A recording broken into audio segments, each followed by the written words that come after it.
Hello and welcome to One on One. Today we continue our conversation with Michele, Jodhan, and Anya, Ayoung, Chee as we talk about the mother-daughter dynamic and both of your work in various fields that are sort of bringing the attention of the public. Welcome back. We didn't go anywhere, so I'm not going to shake hands again. Okay.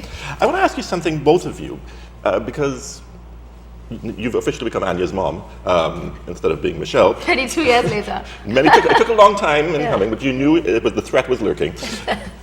How do you deal with, and the celebrity, of course, is something you've come to deal with. I guess it must be a mixed thing for you, because I mean, you're obviously a Trinidad and Tobago celebrity.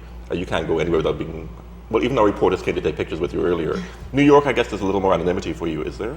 There is, depending on where I am. Right. If I'm in the garment districts and if I go to Mood or if I'm around anything where people obviously are attuned to Project Runway, particularly, because Project Runway spans the fashion world to some degree, but more so spans the reality TV world, and it's still considered one of the most successful shows in the history of reality TV, or at least in the history of competition reality TV. So it always baffles me. Like, I can go through immigration in, Missouri, and some middle-aged guy who's sitting at the TSA knows who I am, and it's from that all the way to... That would make you think about him, though, wouldn't it, if he followed fashion programs? Well, that's the thing. I mean, it's always shocking, actually. It's always shocking. But you've got the celebrity, and yet you have people who've been around a while, who've known both of you and your family for a while, and you've got people, I'm going to guess, sort of just kind of tagged along when they say you redeemed yourself by winning Project Runway, not a term I like, but when you won Project Runway and got that celebrity. How do you sort of differentiate between the two sets of people? I mean, do you see some people as just being there because you're known and you're a celebrity, or because they get close to Anya through Michele, or because Michele is her own sort of celebrity? How do you separate those two kinds of people and be civil to them? I think we'll have two different answers for this. So that's what I think would be interesting. Yeah, there've been different points, I think, because in the earlier interview when we were speaking, one of the things that occurred to me when you said right after Anya won Project Runway, and I spoke, I guess, with you publicly about the tapes and where we were at that point, and you said you're not accustomed to seeing me angry. Yeah. I think the type of anger you saw and the anger that I felt then was the anger of injustice. And I think that is something that I live, and it's very, very real to me. And one of the things that emotionally I am deeply connected to is injustice. And I felt a great sense of injustice following Anya's win of Project Runway. One of the things that came up in me was that the injustice of it all, not of Anya's winning Project Runway, but it brought back the injustice that existed after the leaking of the tapes. Well, I hope I'm not telling tales at a school, but I mean, when you'd come back, I mean, you'd already known you'd won, but you were having the little things that they called in Savannah, or big things towards the end there, and you were doing interviews and stuff, and people were talking to you and coming up to you and sort of hugging you and whatever, and I was standing with Michele, and Michele said, I can't believe the hypocrisy of some people. Some of these people were saying the worst things about Anya not too long ago, and all of a sudden she's the belle of the ball because she's on television. Yeah, people, I remember seeing people who were running away from me are now running toward me, and they're bringing friends. That was, I remember, that's a quote from one of our shows. But it was that, yes, Anya spoke in the last interview about accountability, but where, to me, and that absolutely is real, and I think accountability, as Anya rightly said, can bring a certain freedom. But my issue with that was, where was the accountability of the society? Who was pointing a light? And it was a very hard place for me to be, because I'm her mother, so it would appear to be me just protecting her. But I also thought it needed to be articulated. There was, and that came from a place of injustice, that where was the accountability of the society? Where was the accountability of the people who saw those tapes? Where was the accountability of the people who then sent them on, shared them, and were demeaning and destructive? That also has to be accounted for. And that was where I felt a tremendous sense of injustice. I mean, I guess that is also what underlies in a way, my work in Tall Man Foundation. The lack of accountability of other people in the society for other people. That yes, it's very easy, it's always easy to define and to point fingers and to articulate something outside of yourself. But where is your accountability for the collective? Where is your accountability for that other human being? Where are you in this equation? And that is what happens to me all the time with Tall Man. I mean, people are prepared to dismiss an entire group of people in this society. One of the reasons that I particularly have chosen young men between 15 and 25, which is our mandate in Tall Man, because we have a lot of girls in the program, but that's who we target, is because they are so easily dismissed in this society. I mean, we're taping this in February 2014, after 6 weeks of some of the worst 6 weeks in youth and violence issues in this country, in our history, Ferdinand. And yet we just sort of everyone's so busy go about our everyday life. Right.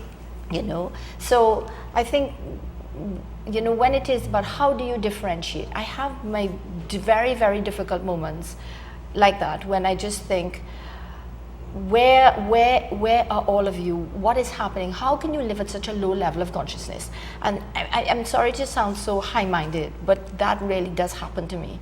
And it is definitely fueled by a sense of injustice that I am very attuned to. For other people, not only for myself. I mean, in a sense, with Anya and the tapes, it became a sort of an other thing. I was taking on something bigger than just her and us as a family. And the same for the society. And so there are moments when it is difficult to differentiate. And it is difficult to discern how to react in a situation, or not to be reactive and to be bigger. And it's not, I'm navigating it, and a lot of times from moment to moment, but with a larger sense of finding the truth in every moment, not only for myself and for Anya and for my family, but for the society as a whole. And I think if you try, because, well, you really can't try, but if you work in your totality and you're working that as a human being as a whole, to find that truth, to live that truth, I think that voice, that spirit of truth guides you, and it allows you in every moment to release some people for where they are, to meet people where they're at. It gives you this expansiveness, I think, some of which Anya referred to, that allows your spirit to just embrace rather than do the same thing, and that is dismiss and deny. But the human reality remains. If you speak only on that level, it sounds like you're some kind of floating, creature that is disconnected. And as Annie said, no, you're not disconnected. You're very connected to emotions. The reality of your emotions are there, and emotions are a very, very necessary reality, and they need to be embraced, they need to be lived. This business of standing aside from your emotions so that you're almost like distancing yourself from who you really are, I have a certain difficulty with. It's like I think you need to stand aside from everything. Your mind, you need to stand aside from emotions. You need to be bigger and beyond all of these elements, but at the same time you need to be part of them, because they are defining, Well, they're you. Yeah, they're you. Even if you have perspective on you, at least yes, you still have to be yourself. You need sort of to be both things at the same time, and the only thing that I have found in my life that can allow you to embrace your intelligence, embrace your emotions, but at the same time be larger, is to find a way into your own truth and into a deeper truth of the universe. And when those things align, those things guide you in every moment. Anya, is your approach the same, or perhaps a moderated version? Well, it's funny, coming full circle back to the end of what Mom says about truth is really, I guess, what I would have said. Because I feel like there have been moments where as a family we've been through things very much alone. Well, not that we are apart from each other, but alone, and where we are our only refuge is each other, because there is this sort of, we can put our head on a block for each other. I know that they're not going anywhere, they know I'm not going anywhere, and that's always my point of reference for how do I distinguish between this person or that person having been one way or another in my life. So I know that the people who I can resonate with that truth, that truthfully there is unconditional love, and that I'm very grateful to say is not contained only to my family. I have friends who are that. I have people who have come into my life as recently as the last few years or have been my friends since the beginning of my life, whatever it is. I always return to how do I feel about my brothers and how do they make me feel. My parents, the same thing. The people who've been there my whole life, that's the same thing. That's my marker of, is this person truthfully here for me and me for them, or is it a passing cloud? And I try to not make judgments of either from the standpoint of how I treat these people. I try. Right. Can't say it's always successful, but I think that's how I make the distinction of, well, they may have been one way to me 5 years ago, now they're a whole other way to me because of whatever's happened in my life. But I try not to dismiss it, you know. I think that everybody has a role. Everybody comes into your life for a reason of some kind of learning, teaching some sort of lesson. And sometimes the greatest form of love can come in some form of hatred. And I try my best to embrace that as just for what it is, you know. And I know that makes me sound a little floaty, but maybe it's a floaty family. But I don't know. Is that a word? It comes back to the same thing of like, shall I walk around every day angry or judgmental or frustrated with the lack of truth, you know, that seems, or the lack of consciousness even, that particularly when I'm home, and this is going to sound harsh, but I feel it very much in Trinidad versus when I live anywhere else. I feel the sense of judgment much more here than I do living in New York, let's say, as my other point of reference right now. That I feel much more judged when I'm home, you know, and that's hard, you know. It's hard when I'm deeply patriotic. You know, I love being Trinbagonian. I don't see how that cannot be more evident. That my life, I treat Trinidad as I treat my family, you know. Well, I mean, it has to be someone when you did Project Runway, and even now with Under the Gun, you don't put on a phony accent as 9 out of 10 Trinis would do on an American show. Mm-hmm. You're just yourself. You're very grounded, and you're very Trini. And I'm not just myself. I'm decisively Trinbagonian. I'm proud. It sounds like such a trite word, but I am very proud to be Trini. Like, there's nothing else I want to be. If I had to choose, I would not choose. I'm very, very, very proud. I think we're great. You know, I feel exotic. Even if we are judgmental. Well, I mean, the best of who we are. But are there certain points where you're thinking, and this applies to both of you, on social networking, where you've got like your fan base that people are following, and somebody will say something incredibly stupid or hurtful, do you have to say to yourself at that point, who is that person to me? Not important, I'm not going to engage. Right. Do you reach that point sometimes? Yeah, absolutely. Because there are people recently, and I can't even remember what the post was, but people are saying things like, I can't be your friend, and I'm thinking, do you think Anya cares? She probably doesn't even know you. Yeah? I find there's X amount of energy that I have being human, and I really am learning how to decide where do I place it. And I think that if I don't engage that kind of energy, then it not only helps me to conserve energy, but it also helps that person to know that maybe, because I think it's kind of a reward system in life. Like if someone, like when you're a child and you do something and it's not necessarily the best behavior, the best thing a parent can do is not engage it. Mm-hmm. Then the child thinks, well, this isn't working, so let me try something else, you know. And that's maybe, I hope that doesn't sound condescending, but that's really how I feel about it. Is if I don't feed it, then maybe it will start to diminish, you know. And when you say on the internet, don't feed the trolls. Yeah. You know. But I also think you can do it with readership. You know, I tell Anya that all the time, that I mean, there's certain things, everything is not going to be favorable, and everything doesn't have to be favorable, and it doesn't, of course, people are entitled to their opinion, and worthwhile criticism and constructive criticism is valuable. But you're going to also get destructive pieces written, destructive, assessments. And I choose not to read it. To me, my readership is precious, and I am not giving my readership to something that I find, in my view, after one go around, is destructive, because as Anya says, it does not help me. It upsets me, because it should upset me. Otherwise, I'm not engaging on an emotional level, and it's not doing that person any good because I'm buying into something that is destructive. And I think you also need that level of discernment. You need that in your life. You need that compass. You know, you need that sense of what is really allowing or bringing another person into flourishing, or it is diminishing them. And that, to me, should be a marker and a guide, irrespective, at all points, for everyone. And it frees you, just to go back just slightly to what Mom was saying earlier about justice and seeking justice in life, in every forum, and as best as you can. That it will be one thing to just talk about it, but what I admire about Mom is that she walks the walk, you know. It's Tall Man Foundation is real work. It's everyday work. It's sleepless nights kind of work. And I think that energy has to be reserved for that.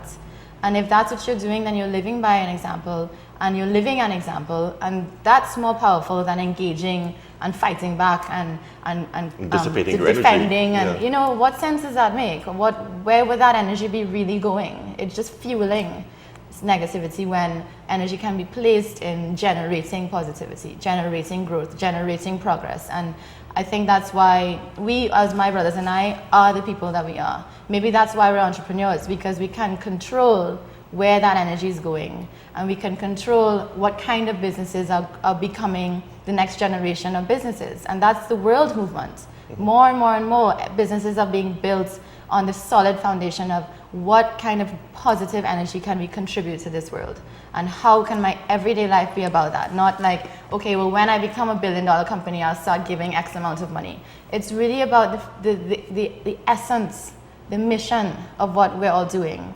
And I battle with that every day. How am I, in making clothes, beautiful clothes that everybody wants to wear, and having the individual impact on a woman, feeling the way that a woman feels when they feel beautiful. I think that's in itself is a positive impact. But how else can my business be essentially in sort of, what's the right word, empirically a positive one?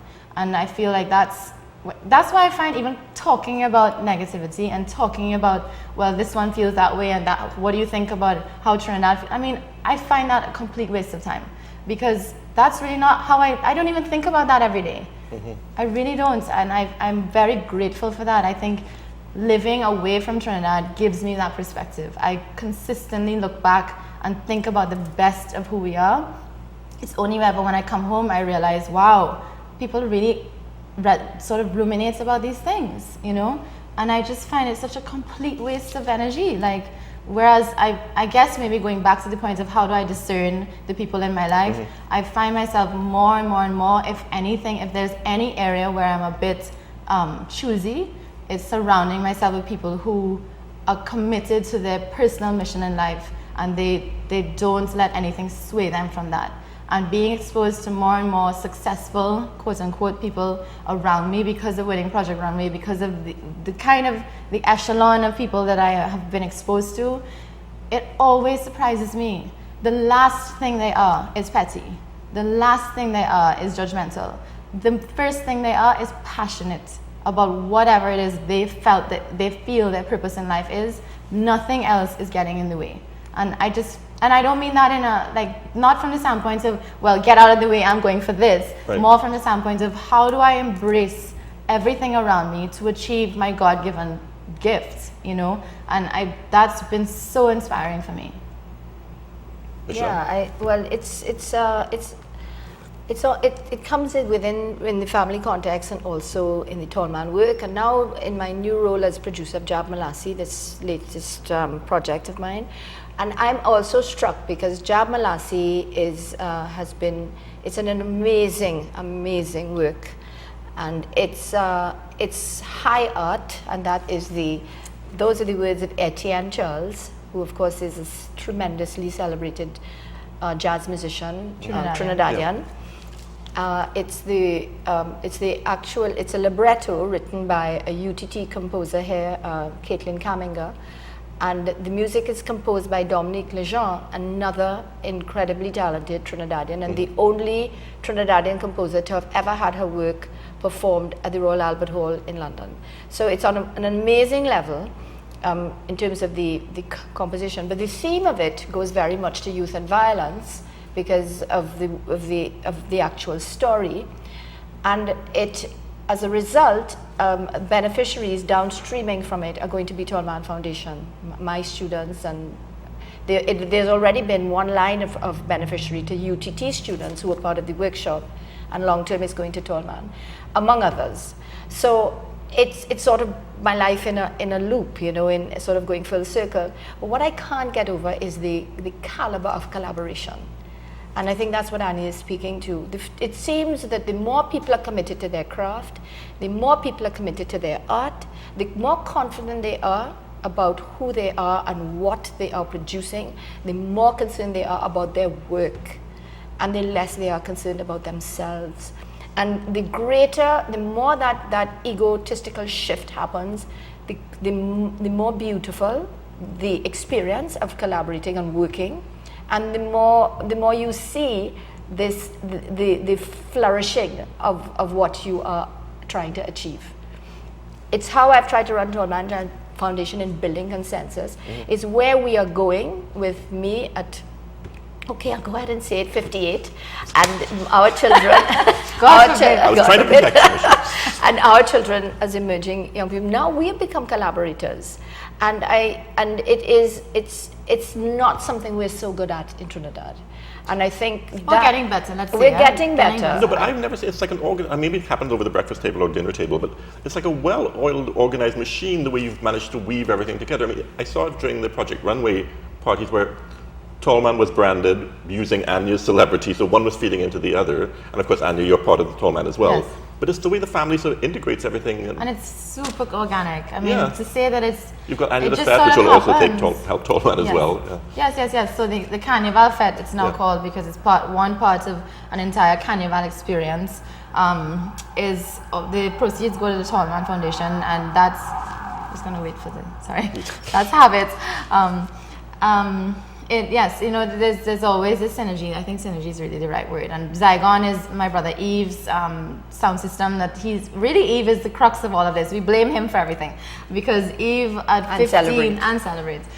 Eve at 15 started DJing, and he, in his entrepreneurial self, was really more of the Chinese laundry in a sense, right, you know, like he kind of orchestrated this group of his friends, and they started spinning at coconuts, and that's where it all began. That's when I started realizing about this medicine thing that I had on my mind, that I was supposed to be a doctor, and it already started shifting, that I was going to become a designer. But either way, Eve was a big turning point in our family dynamic of who we saw ourselves as a whole, and it's really kind of come from there. I don't know if I would be comfortable having 1,000 or more people descending on my house to party. That's our everyday life. It's not just then. We grew up in a household where even though there was 7 or 8 of us, there was just never enough of us. Each of us had 5 friends, every day home from school. We just, we'd carpool everybody back to our house, and that was everyday life. In fact, now we have a much quieter kind of everyday lifestyle than we did when except for the fete. Except for the fetes. Except for the viewing parties. And the viewing except party, for, except for my job event. My job event tonight. Well, it's just like thing after thing. But the house was designed for that. It is obviously a house that was designed for entertaining. Yes. I have to ask you both, it may sound like a really simple, foolish question as I fiddle with my earpiece. But at this stage in your life, I mean, you've generational difference, obviously, but I'll ask each of you in turn, are you happy at this stage in your life? Michele? I was actually saying that to somebody, I think just earlier this year. We're meeting a month ago or something, that I don't remember ever being happier. You know, I think I really am. I mean, I spent... That's pretty impressive at 38. Not to mention the other number mentioned earlier. More accurate one, by the way. There's, I think in a certain way, I put aside my career life to be a career mother, and not because it was so, I was just such a higher being or anything like that. It was really that I really have a finite capacity, and I recognize that, and I'm not, despite the fact that I'm a woman, supposedly a great multitasker, that great of a multitasker, and I really didn't feel that I could I also had our first 5 children in 7 years, so I had a whole scrap of children, as they say. And I really didn't feel that I could balance the whole thing. And I really needed to focus on my children, just coping with these many young Chees. So that became a focus. But as a result, I relinquished my apparent or whatever potential career. As it was emerging, it wasn't that defined. I did have one sort of incarnation when I opened a business around my children's drawings and created Wee Pals. But it wasn't sustainable. It went its way. It left me quite devastated and with another kind of loss. But in a way, I have this window right now.